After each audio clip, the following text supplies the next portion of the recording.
Hello again. This is part 2 of the webinar Braille Formatting for Teachers of the Visually Impaired. Part 1, we talked about finding the code books, page numbering, headings, paragraphs, lists, and directions. Part 2, we'll just continue on with matching. When we're matching narrow columns, meaning columns that will fit on the Braille page the way they do in print, you insert a blank line between the directions and the columns. That's because columns always have a blank line before them. You begin the first column in cell 1. Leave 2 blank lines between columns. Do not use guide dots between columns. I'll show you why in a moment. Use column headings and separation lines. Here's a print example of a matching exercise. We have directions. Match column A to column B. And columns A and B are labeled in print, so we can follow print exactly in the Braille. Directions are blocked in cell 5. Match column A to column B. If there were any runovers to those directions, they would also be in cell 5. We can follow print for the column headings A and B. We have column separation lines. Those start with cell 5, and then however many cells up to 5 we need to cover the width of that entire column. After that, we have the items to be matched. We do not have guide dots, which would be a series of dot 5s from one column to the other, because that would be misleading the student from column A directly across to column B, when the whole point of this exercise is to kind of mix and match, so to speak, and to match the words in column A to column B. Here's another example, the same exercise, however, the columns are not labeled in print. The directions are still match the columns, and then we have 2 lists of words there. In Braille, again, the directions are blocked in cell 5, blank line. This time that we need to add column headings, because in Braille, the columns to be matched always have headings. So since we're adding something that's not there in print, we need to let the student know and respect the publisher by adding these columns and saying so. We indicate that with transcriber note indicators. In UEB, they are 3 cells wide. Oh, excuse me. 3 cells wide, starting with dot 4, 4, 6, 1, 2, 6 to open it. The words left column, then to close the transcriber note, which in this case is the heading. Again, 3 cells, dot 4, 4, 6, 3, 4, 5. Then our column separation lines, starting with dot 5, and then however many cells of dots 2, 5 we need to cover the width of that column. In this case, the headings are the deciding factor of how wide these columns are. They still fit side by side in print.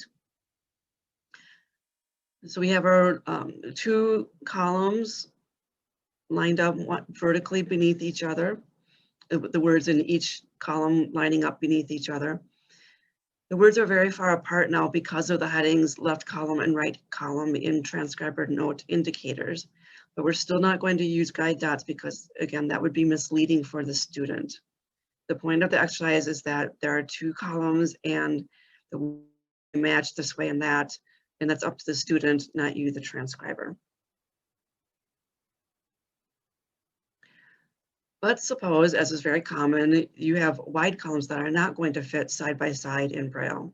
What do you do then? First of all, you change the columns to list format, which begins in cell 1. You treat any print headings that are there as cell 5 headings. And if there are no print headings, just as we saw, we insert a heading enclosed in transcriber's note indicators using terms suggested in the directions if there are any. If not, left column and right column usually works. This is also true of narrow columns, as we just saw. If there are no headings in print, we insert some in Braille. So here's an example of columns that would be very wide in Braille especially. In print, we can wrap these things around and around and around, but in Braille, we can only wrap around once. There's a guideline about that. So the descriptions especially are just not going to work in Braille. They're too long. Also note that there are no headings in either of the columns.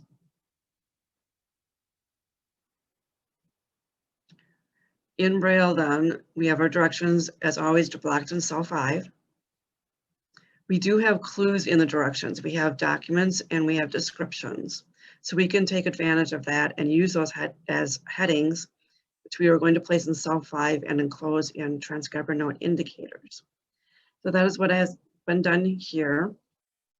Instead of matching or creating columns, we're going to use lists for the 2 columns. So cell 5 headings, and so we need a blank line before the cell 5 heading. Transcriber note indicator, documents taken from the directions.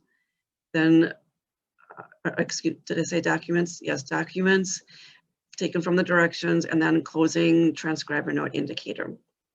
Then the words in that column listed in cell 1, wrapped around if needed in cell 3.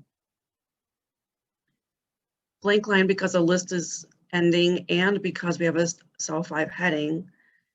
Then cell 5 heading starting in cell 5. Transcriber note indicators, the word descriptions used as a heading taken from the directions. Close the transcriber note. Then again, list those descriptions in 1-3. After that, you would have a blank line, but I didn't have room on this screen. Moving on to spelling lists. There are special considerations for spelling lists. One is ignore font attributes used for entire spelling word list. Often spelling word lists use a handwriting font to show the sighted students what the words might look like in written form, but that is going to be ignored in Braille. One, because of course the written form is meaningless to a Braille reading student, and 2, because the focus is supposed to be on the words, not the font indicators that would be present in Braille. It would clutter up the words so that the word shape of the word is obscured. Another consideration for spelling word lists is that they are lists, so they are formatted in 1-3. You can track to the first writing of the spelling word or phrase. A phrase in Braille formatting is anything more than 1 word. So a 2-word compound word is a phrase in terms of Braille formatting. I'll show you what that means. If those words have any contractions, you repeat the words or phrases in uncontracted Braille. Leave 1 blank cell between the contracted and uncontracted words. For phrases, you leave 2 blank cells in between the phrases. There's more to that rule, but we're going to leave it simple for now. Here is an example in print. Again, the list, notice that the list is all in a handwriting font. We're going to ignore that in Braille. My apologies that this is all sugar related words, but the only phrase I could think of that has a contraction in it was ice cream, and then it all fell into place from there. The first word, dessert, has an ER contraction. So we present the words first as they would appear in daily life for the student, and then we spell it out so that the spelling can be studied.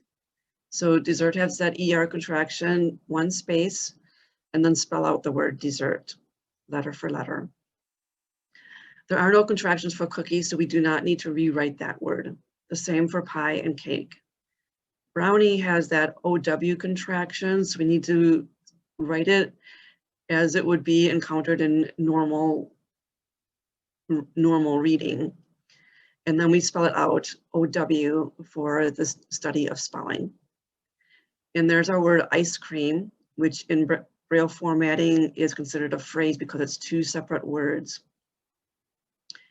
So we have ice, which has no contractions, but cream does. So we have one space in between the ice and cream, but then we need to rewrite that whole phrase again without using contractions. So we need two spaces to separate the two phrases, and then ice cream again spelled out in uncontracted Braille.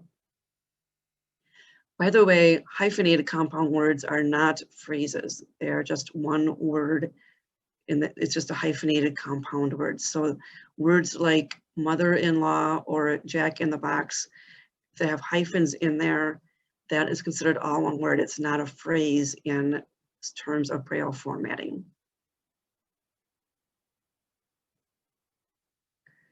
Spelling word lists often have spelling word activities that go along with them to reinforce the spelling.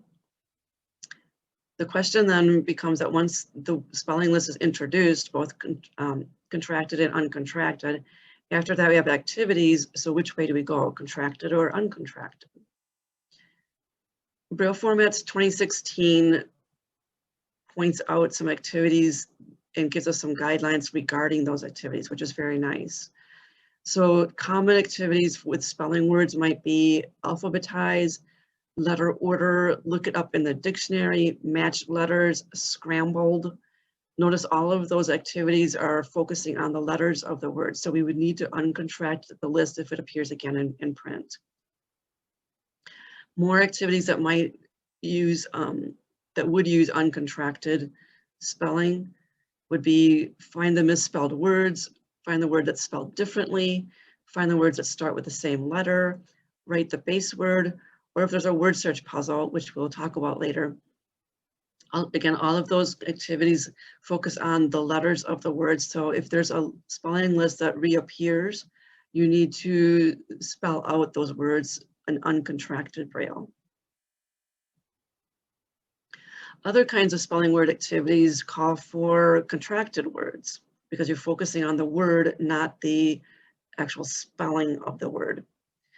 So activities that include, say something like write a word that means the same, write the missing word, write the word that belongs, write the word that rhymes. Those are all focusing on the word. The spelling is really at that point is not relevant, so we don't need to focus on that. We can write the spelling word list if it appears in print. We can write it in contracted Braille. The next topic is fill in the blank. Some things look like they're fill in the blank, but they're really not. So there's a guideline that says omit lines, dashes, circles, boxes, or any other print device printed before or after questions, indicating where students are to answer questions. So if there's a blank line, then it's just holding a space for the student, a pen and pencil student to write their answer somewhere. That is ignored in Braille because it probably is not going to be where the Braille is going to be placed, especially if there's a blank in the way. There's no place for the Braille student to write their answers. So here are a couple of examples in print. Use the word box in a sentence, and there's a long blank there for the student to write their sentence. But in Braille, we're just going to say, tell the student what to do, use the word box in a sentence. Then it's up to the teacher of the visually impaired to either call for some space for the student to write their answer right there on that sheet, or to write their answer on a separate piece of paper. But the blank itself is not going to be included in Braille. Another example, still on the screen, check the statements that are true. And there's a space for a pen and pencil student to put their check mark. That is going to be ignored in Braille because the Braille student is not going to be putting a check mark in that spot.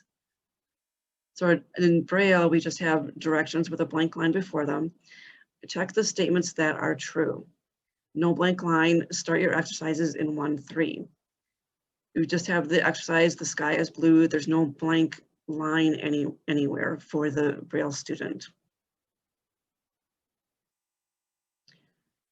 Now let's talk about true fill in the blank exercises.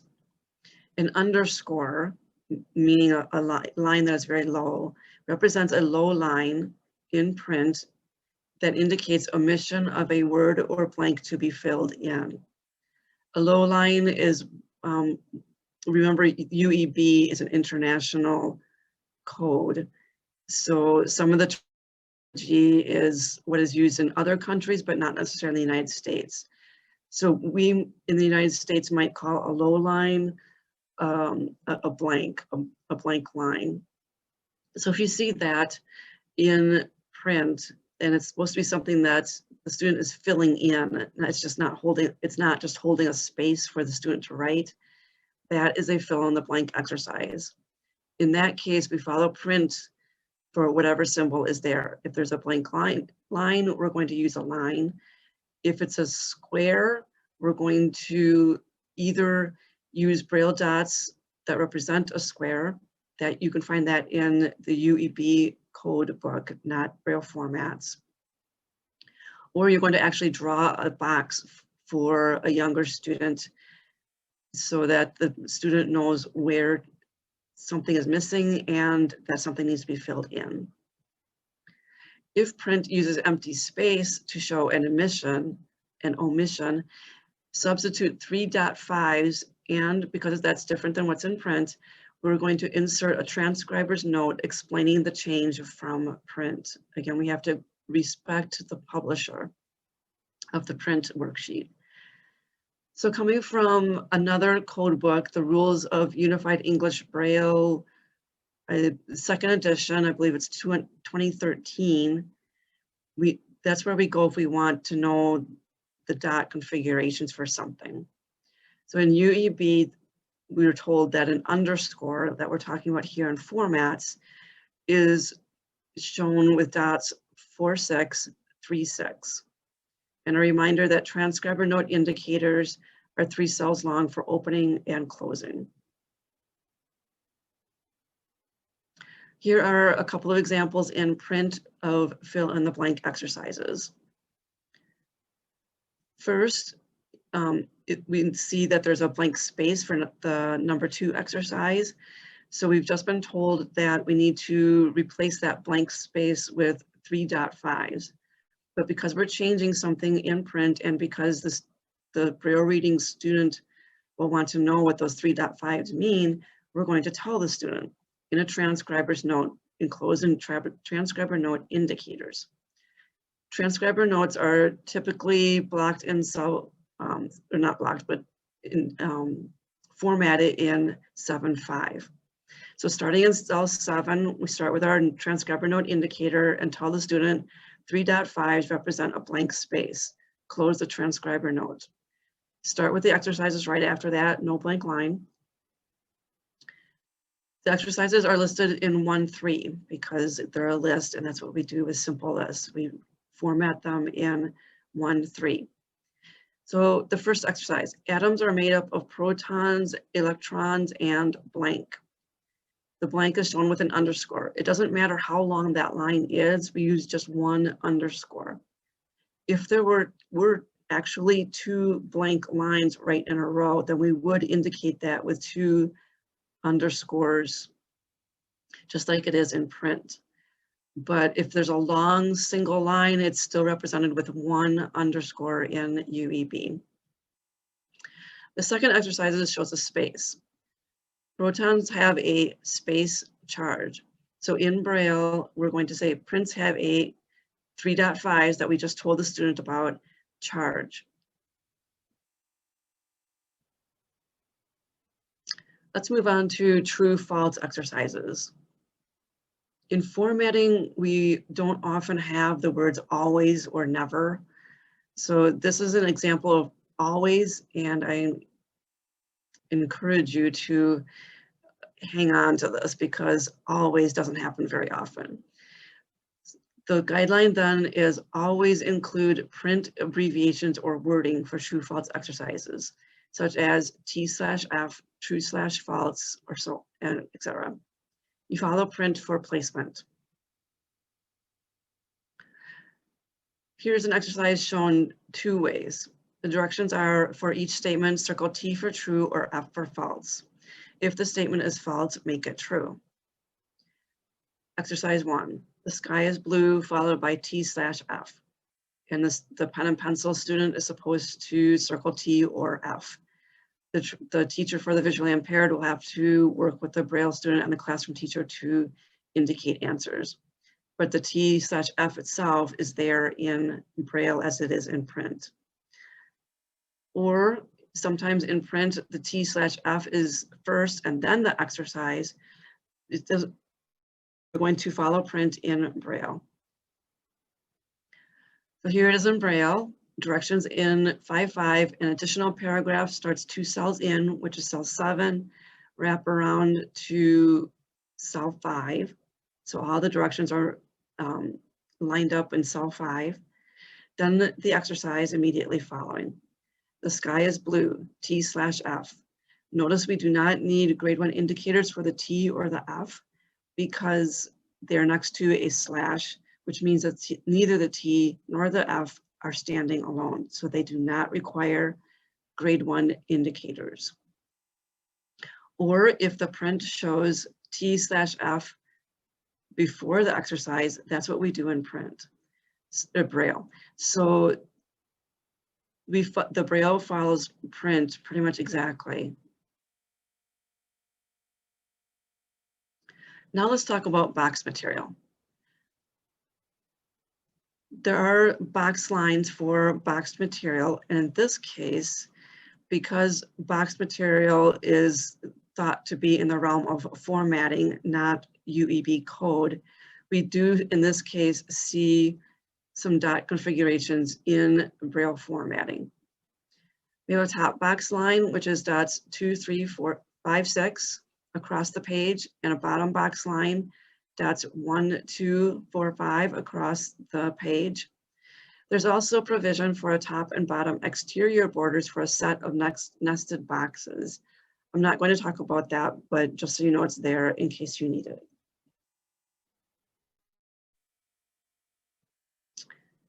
Boxes in Braille are preceded and followed by blank lines.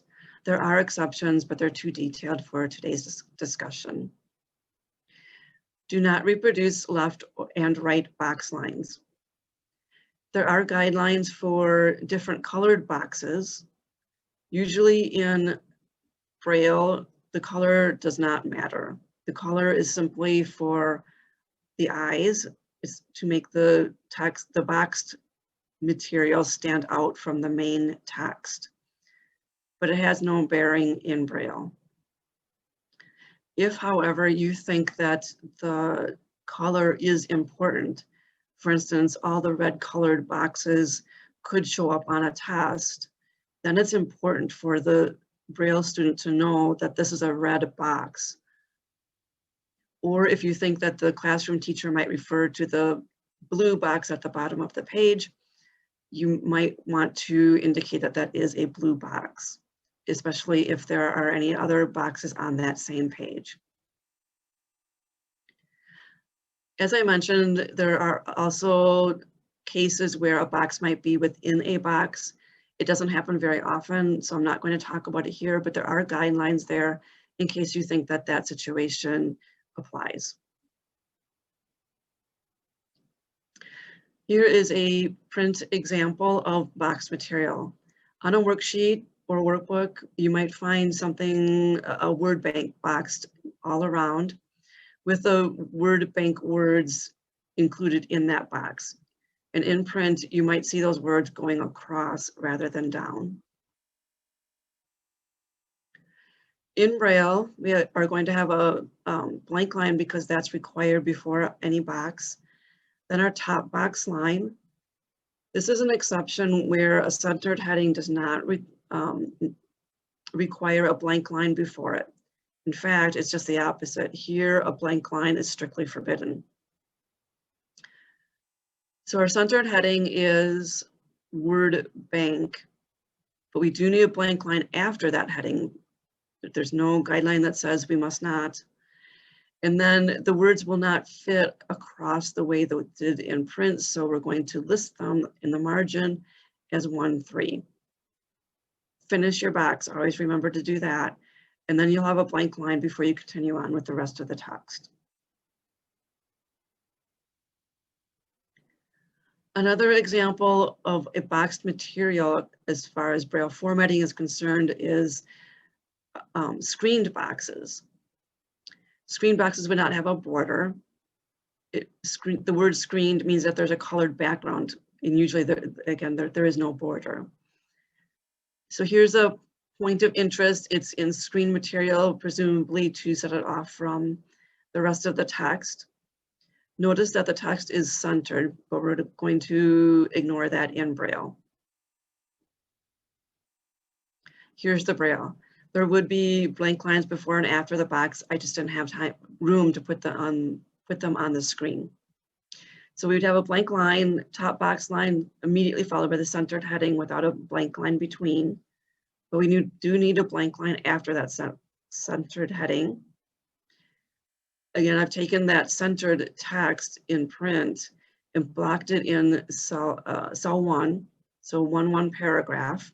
I'm just treating it as a regular paragraph, and I blocked it in cell 1, and runovers are also in 1. You could have this as an indented paragraph in 3-1. That's fine. Either will work. It's just that you take the centered text, which is meaningless and difficult for the Braille reader, and turn it into a regular paragraph, formatted in 1-1 or 3-1 of your choosing. Now let's talk about displayed material. Displayed material appears within the flow of regular text, so it's not set off like a box would be, and is set off from the body of the text by blank lines, change of margins, or emphasis. There's more to that rule, but we'll just focus on what's the main point here. For formatting purposes, lists, box material that we just talked about, and tables are not considered displayed material. There is an exception to that, of course, but I'm not going to get into it. So this means that lists, box materials, and tables start in cell 1. They're not going to be moved over like the other kinds of displayed material. The adjusted margin, that's a term in Braille formatting. I'm not sure it applies to print, but the adjusted margin means that instead of the leftmost margin being at cell 1, it's going to be moved over 2 cells to the right of the run over position for the material that precedes displayed matter. That's a lot of words. I'll show you what that means in a moment. There's more to that rule. A, insert a blank line before and after displayed materials. So we're going to do that in Braille, just like it is in print. Here's the print example.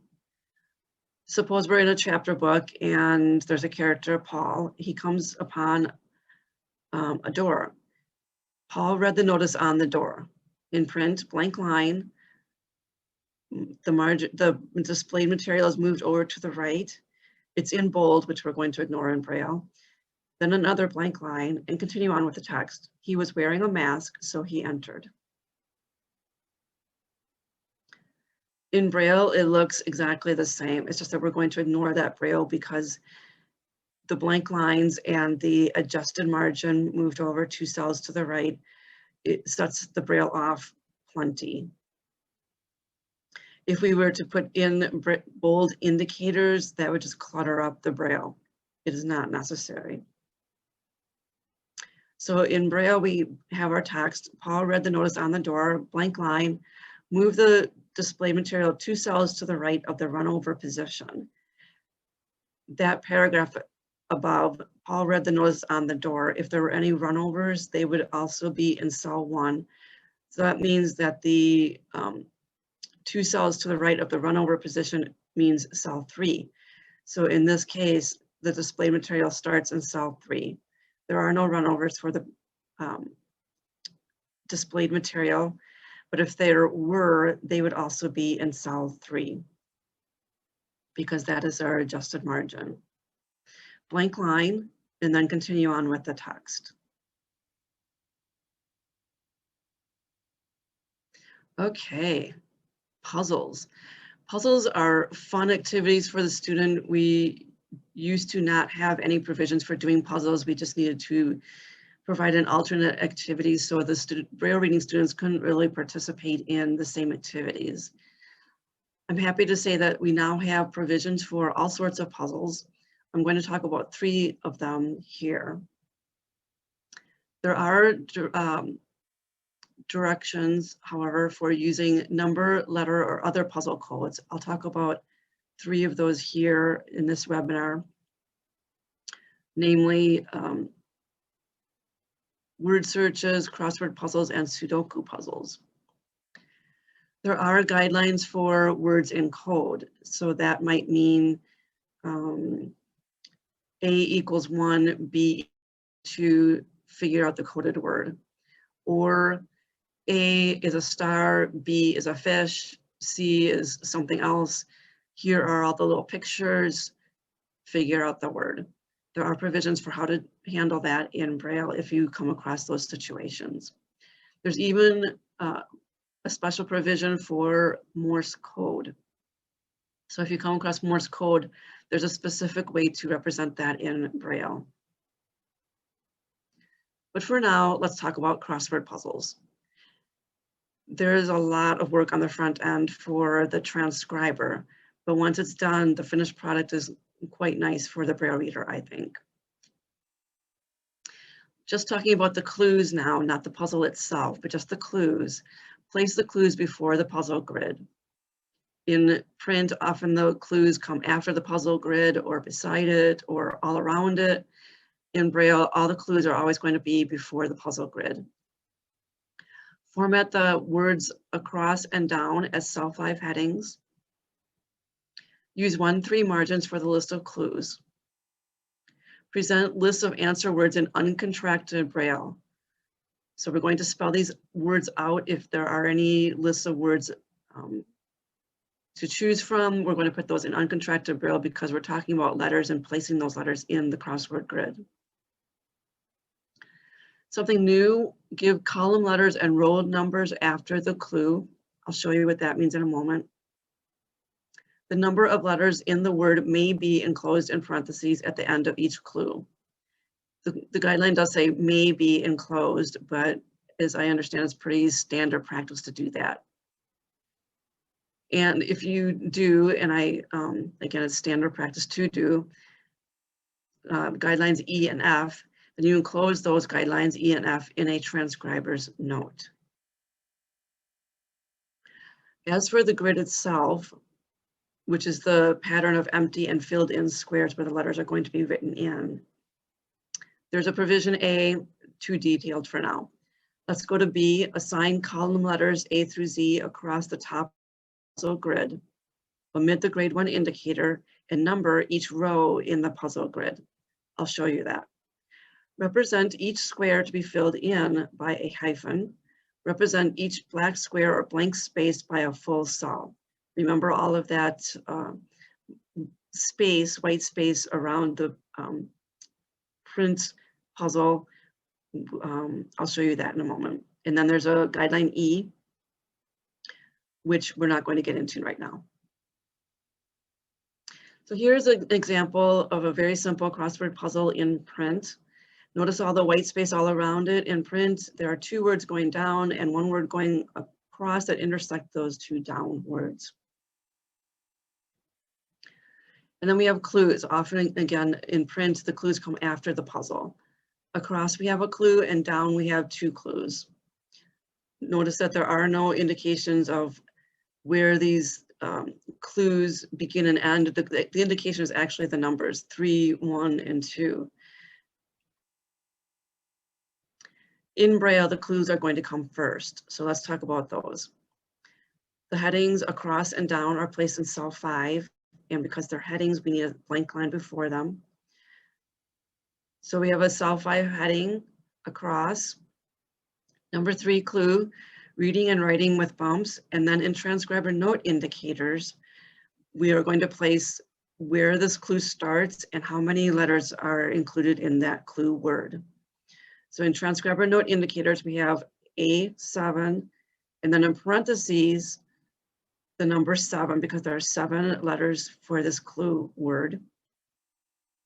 And then close our transcriber note with the transcriber note indicator. Always remember to close your transcriber note. Transcriber note indicators do not take the place of parentheses, and parentheses do not take the place of transcriber note indicators. They are two entirely separate things that mean entirely separate things. So be sure to include both if you need them. That concludes our across clue. Then we have a blank line, the cell 5 heading down, and there are 2 down clues. Again, with our transcriber note after the clue, indicating where the clue is going to start and how many letters to look for. And here is the finished product. Across the top are the letters A through G. In this case, you would use however many you need to complete the puzzle. Down the left are the numbers 1, 2, 3, all the way until you finish the puzzle. It's squared off. Remember all that white space around the print puzzle? We're going to square it off, kind of like O&M, and fill in all of that white space with full cells. So the student knows exactly where the puzzle begins and ends. In Braille, I'll go one screen back. We told the student that the across word is, look at the transcriber note the transcriber note. We told the student that this clue is going to start in A7, and it's going to have 7 letters. So column A, go down to row 7. There it is, the beginning of this across word. And there are 7 hyphens to indicate the 7 letters that must be filled in. For the down clues, I'll go back again. People who share transcriber's note, the clue is going to start in B1 and have 8 letters. Back to the puzzle. So B1, down 8 hyphens, intersecting with that across word. And you do the same for the other down word. Okay, let's move on to word searches then. The important thing about word searches is we're going to use uncontracted Braille for word puzzles and word searches.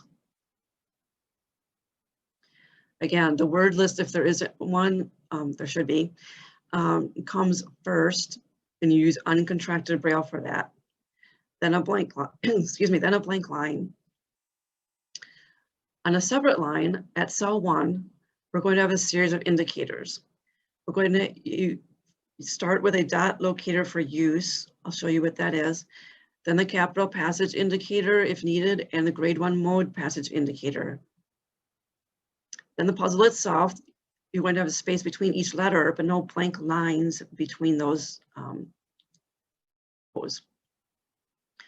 Again, on a separate line at cell 1, we started those passage indicators, and so we now need to conclude them. We need the dot locator for use, grade 1 mode passage terminator if you used it, capitals terminator as needed. So notice that you terminate all of those passages in reverse order that they were opened. So here's a print puzzle. Notice all the letters are capitalized and the word list comes after the puzzle, which is very common in print. In Braille, however, the word list is going to come first. We need to indicate that the list is in capital letters because that's what was done in print. And we're going to spell out the word list in uncontracted Braille. So as not to destroy the format of the list, on a separate line by itself, we have the word dot locator for use. The dot locator for use is 3 cells, .5, .5, and then a full cell. This helps orient the Braille reader so that he or she knows that the next cells are a series of dots 6, not dot 3, or dot A, or dot 2, it's dot 6. 3 cells, dot 6, that's the capital passage indicator, your list of word clues. Then we need to finish that passage, capitals passage, again with the dot locator for use, dot 5, full cell, and then conclude our passage, capitals passage with dot 6, dot 3. Now moving on to the puzzle itself. Again, with the puzzle, we need to indicate that the letters are in capitals and also to read these letters as letters, not as alphabetic word signs. So student, do not read this as so, every, rather, can, have. We're going to read these as letters, S-E-A-R-C-H. So we need to indicate that, and with indicators, the grade 1 passage indicator, and we're indicating this with a capital passage indicator because all the letters are capitals in print. And all those indicators need to be on a line by themselves, which makes them difficult to decipher unless you have that dot locator for use first. So start off with that dot locator for use, dot 5, full cell, capital passage indicator, then the grade 1 passage indicator. Then the puzzle itself, a space between each letter, no blank lines in between the rows of letters. Finish off our passages in reverse order of opening. So dot locator for use, dot 5, full cell. Then terminate the grade 1 passage indicator because that was opened last. We're going to finish it first.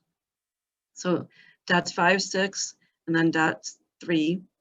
And then close our capitals, dot 6, dot 3. Last topic, Sudoku.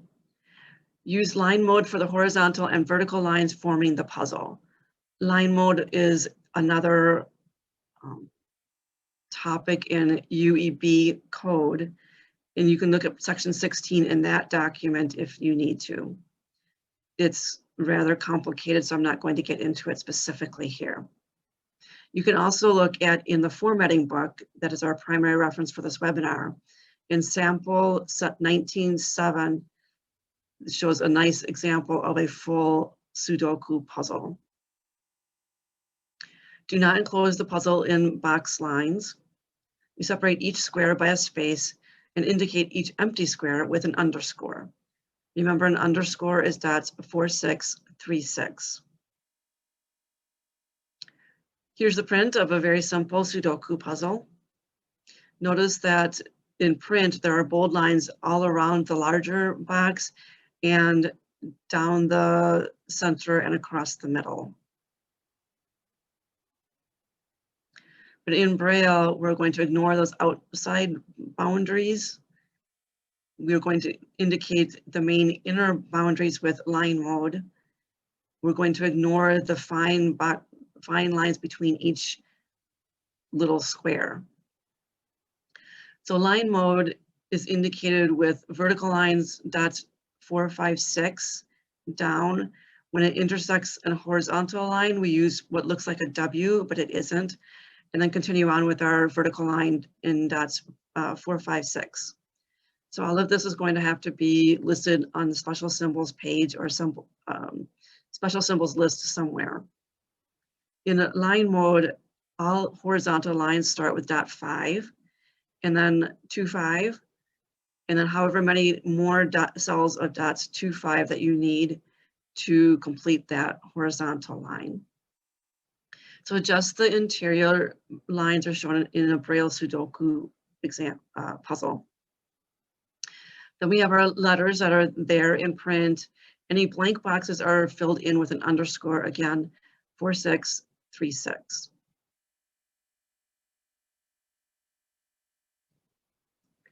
That concludes the webinar. Please be sure to get your guidebooks from the Banner website. They're a free download, so they're not going to take up any space or cost any money. So please do that so that you have your main references to look at. If you have any questions about this webinar or any future worksheets, go ahead and contact me by email. My address is there. Also, Lindy Walton was one of the people who reviewed this webinar for me, and she said she was willing to be a resource as well if you can't get a hold of me. And that's all. Thank you very much for sticking with me through this Braille formatting for teachers of the visually impaired webinar.